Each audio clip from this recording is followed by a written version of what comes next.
برادران ملت اسلامیہ، حضرت عمر فاروق رضی اللہ تعالیٰ عنہ کی شہادت کیسے ہوئی؟ بخاری شریف حدیث کے روشنی میں حضرت عمر فاروق رضی اللہ تعالیٰ عنہ کی شہادت کیسے ہوئی، حدیث کے روشنی میں اس سے ملاحظہ کریں۔ بخاری شریف میں ہے، حضرت عمر رضی اللہ تعالیٰ عنہ نے بارگاہ الہی میں دعا کی، اللہم ارزقنی شہادتا فی سبیلک واجعل موتی فی بلد رسولک، یعنی یا الہ العالمین مجھے اپنی راہ میں شہادت عطا فرما اور اپنے رسول کے شہر میں مجھے موت نصیب فرما۔ حضرت عمر رضی اللہ تعالیٰ عنہ کی دعا اس طرح قبول ہوئی کہ حضرت مغیرہ بن شعبہ رضی اللہ تعالیٰ عنہ کی مجوسی غلام ابو لؤلؤ نے آپ سے شکایت کی کہ اس کے آقا حضرت مغیرہ روزانہ اس سے 4 درہم وصول کرتے ہیں، آپ اس میں کمی کرا دیجئے۔ آپ نے فرمایا کہ تم لوہار اور بڑھئی کا کام خوب اچھی طرح جانتے ہو اور نقاشی بھی بہت عمدہ کرتے ہو،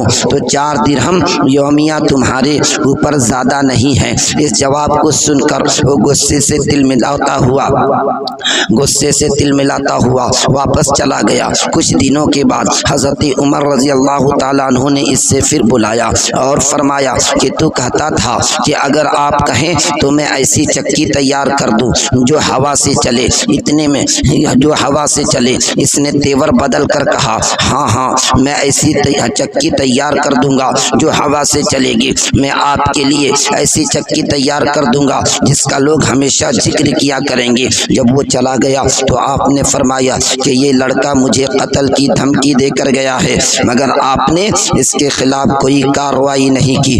ابو لؤلؤ غلام نے آپ کے قتل کا پختہ ارادہ کر لیا، ایک خنجر پر دھار لگائی اور اس کو زہر میں بجھا کر اپنے پاس رکھ لیا۔ حضرت عمر رضی اللہ تعالیٰ عنہ فجر کی نماز کے لیے مسجد نبوی میں تشریف لے گئے اور ان کا طریقہ تھا کہ وہ تکبیر تحریمہ سے پہلے فرمایا کرتے تھے کہ صفیں سیدھی کر لو، صفیں سیدھی کر لو۔ یہ سن کر ابو لؤلؤ آپ کے بالکل قریب صف میں آ کر کھڑا ہو گیا اور پھر آپ کے کندھے اور پہلو پر خنجر سے 2 وار کیا جس سے آپ گر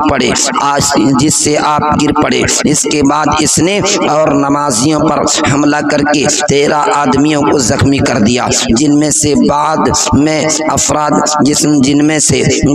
6 افراد کا انتقال ہو گیا۔ اس وقت جبکہ وہ لوگوں کو زخمی کر رہا تھا، ایک عراقی نے اس پر کپڑا ڈال دیا اور جب وہ اس کپڑے میں الجھ گیا تو اس نے اسی وقت خودکشی کر لی، کیونکہ اب سورج نکلنا ہی چاہتا تھا۔ اس لیے حضرت عبد الرحمن بن عوف رضی اللہ تعالیٰ عنہ نے 2 مختصر سورتوں کے ساتھ نماز پڑھائی اور حضرت عمر رضی اللہ تعالیٰ عنہ کو آپ کے مکان پر لائے۔ پہلے آپ کو نبیذ پلائی گئی جو زخموں کے راستے سے باہر نکل گئی، پھر دودھ پلایا گیا مگر وہ بھی زخموں سے باہر نکل گیا۔ کسی شخص نے آپ سے کہا کہ آپ اپنے فرزند عبداللہ کو اپنے بعد خلیفہ مقرر کر دے۔ آپ نے اس شخص کو جواب دیا کہ اللہ تعالیٰ تمہیں غارت کرے، تم مجھے ایسا غلط مشورہ دے رہے ہو جس سے اپنی بیوی کو صحیح طریقے سے طلاق دینے کا بھی سلیقہ نہ ہو، کیا میں ایسے شخص کو خلیفہ مقرر کر دوں؟ پھر آپ نے حضرت عثمان، حضرت علی، حضرت طلحہ، حضرت زبیر، حضرت عبد الرحمن بن عوف اور حضرت سعد رضی اللہ تعالی عنہم کو انتخاب خلیفہ کے لیے ایک کمیٹی بنا دی اور فرمایا کہ انہی میں سے کسی کو خلیفہ مقرر کیا جائے۔ اس کے بعد آپ نے اپنے صاحبزادہ حضرت عبداللہ سے فرمایا کہ بتاؤ ہم پر کتنا قرض ہے۔ انہوں نے حساب کر کے بتایا کہ تقریباً 86,000 قرض ہے۔ آپ نے فرمایا کہ یہ رقم ہمارے مال سے ادا کر دینا اور اگر اس سے پورا نہ ہو تو بنو عدی سے مانگنا اور اگر ان سے بھی پورا نہ ہو تو قریش سے لے لینا۔ پھر آپ نے فرمایا جاؤ حضرت عائشہ رضی اللہ تعالی عنہا سے کہو کہ عمر اپنے دونوں دوستوں کے پاس دفن ہونے کی اجازت چاہتا ہے۔ حضرت عبداللہ بن عمر ام المومنین حضرت عائشہ رضی اللہ تعالی عنہا کے پاس گئے اور اپنے باپ کی خواہش کو ظاہر کی۔ انہوں نے فرمایا کہ یہ جگہ تو میں نے اپنے لیے محفوظ کر رکھی تھی، مگر میں آج اپنی ذات پر حضرت عمر رضی اللہ تعالی عنہ کو ترجیح دیتی ہوں۔ جب آپ کو یہ خبر ملی تو آپ نے خدا کا شکر ادا کیا، آپ نے خدا کا شکر ادا کیا۔